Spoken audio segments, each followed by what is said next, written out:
Los emprendimientos son un gran motor de la economía, muy importante que la gente pueda emprender, realizar negocios, realizar sus ideas, sus visiones de futuro y realizarse a ellos mismos con esos proyectos. Sin embargo, aquí en España, en los últimos años se ha dado a conocer que esto aquí es muy complicado. ¿Será verdad que eso de el sueño de emprender se termina convirtiendo en una pesadilla?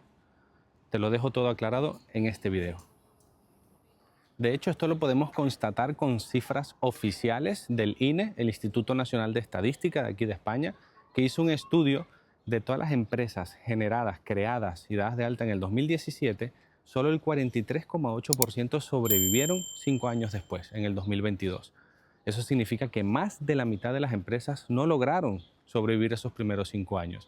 Y establecen que hay una primera criba, digamos, durante el primer año, que es el más complicado, donde casi el 80% de los emprendimientos no logran superar ese primer año.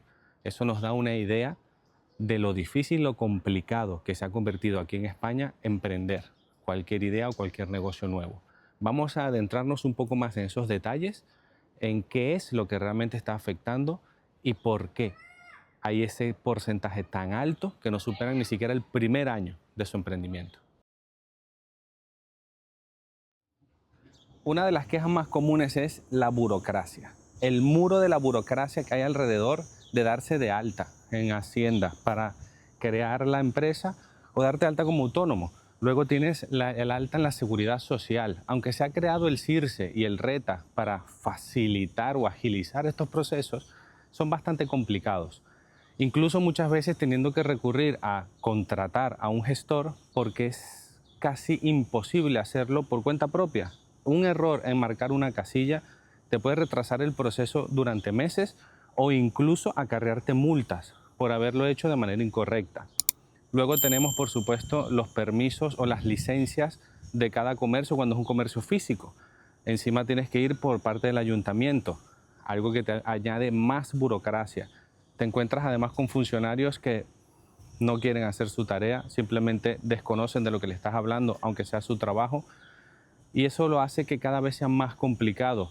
Y es una queja universal en España, el tema de los funcionarios, la mala atención que se recibe de parte de ellos, la poca información, que muchas veces ni ellos mismos la controlan, haciendo que todo se retrase durante meses, igual que al obtener las licencias o permisos de obra para reformar el local en el que vas a arrancar, te retrasa meses el poder iniciar, meses durante los cuales tienes que seguir pagando tus facturas, tienes que seguir pagando la cuota de autónomo, tienes que seguir pagando el IRPF, dependiendo del tipo de autónomo en el que estés dado de alta. Todo eso hace que solo el arrancar ese emprendimiento cueste muchísimo dinero, necesitas de un colchón financiero muy alto y muchas complicaciones, muchas trabas burocráticas, como siempre, un laberinto de burocracia que lo dificulta muchísimo solo para arrancar. Luego tenemos el tema de pagar por trabajar. Empezamos, por supuesto, con la famosa cuota de autónomo y tan controversial. Aquí tienes que pagar todos los meses la cuota de autónomo, ingreses o no ingreses, mucho o poco o nada. Es cierto que hay un subsidio en el cual la primera vez que te das de alta autónomo pagas 86 euros al mes. Actualmente está por allí. Pero es cierto que luego de 2 años eso se dispara a 300 y 400 euros al mes, dependiendo, por supuesto, también de los ingresos que tengas.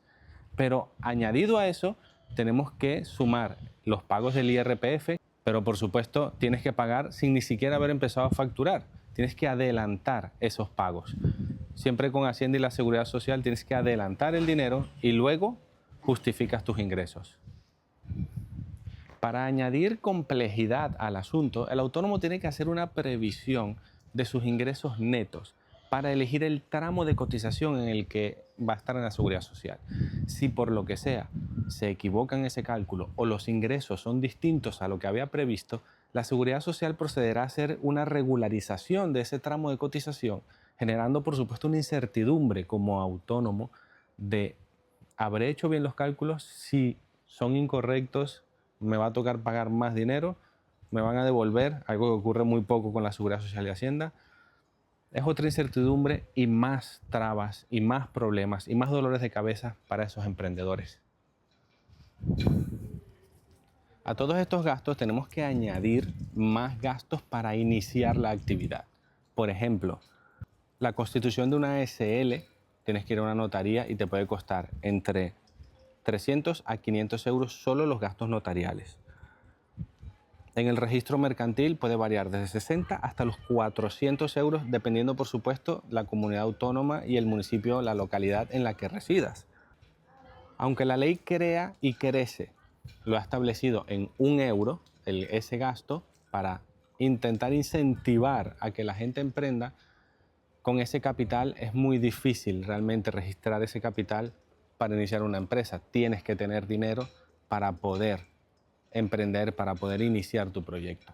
En otros gastos podemos incluir el alquiler de local, que hay que empezar a pagarlo desde el día 1, el marketing inicial para dar a conocer ese emprendimiento que vas a empezar. Los expertos normalmente recomiendan un colchón mínimo de entre 3.000 a 6.000 euros.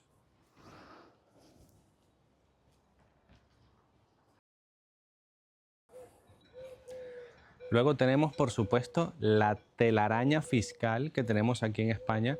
Hacienda, pues como bien sabemos y como se llaman los impuestos, te impone los pagos a los cuales no puedes decir que no, por supuesto. En el caso del IVA, sí es cierto que el autónomo, la empresa, hace de recaudador para Hacienda. El IVA lo paga el cliente, por supuesto que sí, pero tú tienes que pagarle el IVA a Hacienda de todas tus facturas emitidas. No significa que estén pagadas. Sin embargo, tú tienes que pagar ese IVA en el momento de tus declaraciones a Hacienda. Igualmente que el 20% de tu IRPF, de tus ingresos, tienes que pagarlo todos los trimestres, sin tú saber realmente cuál va a ser el resultado anual. Todo ese dinero tienes que adelantarlo. Entonces, para un emprendedor, para alguien que está empezando, eso es muy complicado, cuando realmente lo que más necesita es ese flujo de caja y necesita poder reinvertirlo o mantenerse para pagar el alquiler, las cuotas, los proveedores, dependiendo del tipo de negocio que tenga. Entonces eso hace además que sea muy complicado porque tienes que adelantar en muchas ocasiones, dependiendo de tu modelo de negocio, para entregárselo a Hacienda. Y ya luego cuando hagas tu declaración al siguiente año, toda la anual, entonces podrás ver realmente si te tienen que devolver dinero o no. Además tienes esa declaración anual que es muy complicada y con un simple error que cometas al desgrabarte algo que no debías desgrabarte, puedes recibir multas y además de tener que pagar sobrecargos sobre eso que no has declarado, que muchas veces puede ser un error. Entonces te toca, por supuesto, contratar un gestor que te va a cobrar, por supuesto, te cuesta más dinero para intentar realizarlo de la mejor manera posible. Muchas veces los gestores tampoco se las saben todas y pueden cometer errores. Errores que al final pagas tú. Hacienda siempre cobra primero y luego si tú quieres puedes reclamarlo. Y ya veremos dentro de unos años, cuando tú tienes tu derecho a recurrir, veremos en juzgados lo que dicen, si Hacienda te tiene que devolver el dinero o no. Pero tú ya has tenido que pagarlo 4, 5 o 6 años antes. Muy bien, vamos a suponer que hemos logrado superar esos primer año, 2 años, 3 años y tu negocio empieza a crecer, has superado ese primer reto, ¿no? Para poder arrancar. Tu negocio empieza a ir bien y necesitas ayuda. Viene la nueva pesadilla, contratar personal. Contratar una persona para que te ayude. Al principio todo parece estupendo, dices, bueno, contrato una persona, un sueldo mínimo interprofesional, actualmente en España está sobre los 16.000 euros en 12 pagas, y resulta que empieza una nueva pesadilla, una vez más llena de retenciones y de impuestos. Vamos a hacer unos cálculos rápidos. Contratar una persona a tiempo completo, 40 horas semanales aquí en España, como he dicho antes, en 14 pagas, son 1.184 euros al mes. Normalmente las empresas suelen hacerlo en 12 pagas, los prorratean y así tienen un gasto fijo mensual sin tener ese extra, ¿no? de 2 cuotas anuales. Lo que significa que van a ser 12 cuotas de 1.381 euros. Hasta aquí todo bien. Dices, bueno, el empleado me va a costar 16.500 euros al año aproximadamente. Pero resulta que luego tienes que ver las retenciones, lo que tienes que pagar tú como empresa a la seguridad social por contratar a esa persona. Lo primero son las contingencias comunes, que es aproximadamente un 23% del sueldo. Estamos hablando de 326 euros más todos los meses. Luego tenemos un 5%, 5,5% para formación profesional. Luego tenemos un 0,60% para fondos de garantía salarial. Luego tenemos un 0,67% del mecanismo de equidad intergeneracional, que es para asegurar las pensiones. Todo esto, cuando lo sumamos, el total de cotizaciones que tienes que pagar como empresa todos los meses es de 422,27 euros, que tienes que sumarlo a los 1.381 euros del sueldo de tu empleado. O sea, son gastos que tienes que sí o sí pagar todos los meses. Significa que ese empleado te va a costar 1.800 euros al mes, de los cuales el empleado solo recibirá aproximadamente 1.100 euros. Entonces, si multiplicamos esos 1.800 euros al mes por los 12 meses del año, significa que un empleado le va a costar a ese emprendedor más de 21.600 euros al año. ¿Cuánto tienes que generar en tu negocio? ¿Cuánto beneficio necesitas que te deje esa contratación para poder invertir 21.600 euros más para una persona con un sueldo mínimo? Y ahora, amigo emprendedor, cuando crees que ya lo tienes todo resuelto, cuando crees que ya has superado todo el tema del IVA, del IRPF, de la cuota de autónomo, te llegan los impuestos municipales. Que sí, también hay impuestos municipales. Estoy cansado, jefe. Y varían dependiendo de la localidad y la comunidad autónoma en la que estés. Por ejemplo, uno de ellos, o el más costoso o el más fuerte, sería el IBI, que es el impuesto al local comercial si eres una tienda física, por supuesto. Si eres de alquiler, también depende muchísimo en el acuerdo de que hayas llegado con el dueño del local, ya que en muchas ocasiones suelen exigirle el pago del IBI a quien alquila el local comercial. En otros casos no. Y si lo has comprado, pues por supuesto es tuyo, tienes que pagarlo. En el caso del IBI, puede variar de un 0,4 a un 1,3% dependiendo de la comunidad autónoma en la que lo hagas. Poniendo un ejemplo, un local comercial de 200.000 euros en una ciudad puede tener un IBI de 800 euros y en otra ciudad puede llegar hasta los 2.600 euros. Esto es un impuesto anual. Hay que tenerlo en cuenta si te toca pagarlo o no y cuál es el porcentaje en tu ciudad. La tasa de recogida de residuos, que también varía según la actividad y según la localidad en la que te encuentres. No es lo mismo la tasa de residuos para una tienda de ropa que para un supermercado, que para una peluquería.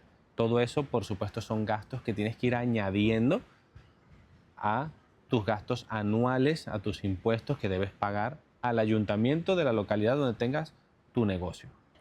Y por supuesto tienes que tener en cuenta las tasas de apertura. Necesitas pagar a un ingeniero o arquitecto para que te haga un proyecto y te certifique que tu local, tu negocio cumple las condiciones, y la tasa al ayuntamiento, una vez teniendo ese certificado, entre las dos cosas fácilmente puedes entre 1.000 a 2.500 euros. Como ves, este entramado de impuestos locales y municipales complican mucho al momento de hacer un proyecto de viabilidad de un negocio, ya que donde tú estás puede serlo, o 20 kilómetros de donde estás quizás ya no sea tan viable. Dos ejemplos de cómo un error te puede costar la empresa o cómo Hacienda te podría arruinar, te los cuento muy rápido. Hubo una empresa donde el dueño decidió jubilarse y darle la empresa a sus dos hijos. Eso es una herencia. La empresa estaba valorada en 900.000 euros. Hacienda, en un error, calculó que cada parte costaba esos 900.000 euros, obligando a cada uno de los herederos a pagar y a avalar esos 900.000 euros cada uno. A pesar de que era un error, Hacienda les dijo: tenéis el derecho a recurrir este pago. Por supuesto, tienes el derecho a hacerlo, pero eso puede tardar entre 3, 4, 5 o incluso hasta 6 años.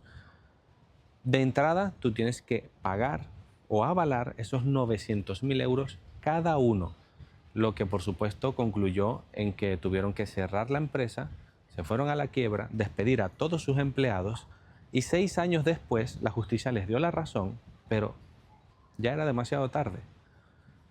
Otro ejemplo, en este caso de un error, fue una empresa que hacía roscones de Reyes para un supermercado muy importante, una cuestión de 2 millones y pico de roscones. En una de esas partidas el supermercado le rechazó medio millón de esos roscones, 500.000, tuvieron que destruirlos y cuando vino el momento de las declaraciones y de la revisión y auditorías, Hacienda les dijo que les faltaba una firma certificando la destrucción de esos 500.000 roscones. Por lo tanto, para ellos, esos roscones existieron y se vendieron y tuvieron que pagar lo correspondiente a esos 500.000 roscones como si los hubieran vendido, además de la multa, de la sanción por no haberlos declarado en su momento, aunque se hubieran destruido. Lo que obligó a que esa empresa, a pesar de tener un cliente muy potente y vender muchísimo, no pudieron soportar esa sanción y tuvieron que cerrar nuevamente y despedir a todos sus empleados.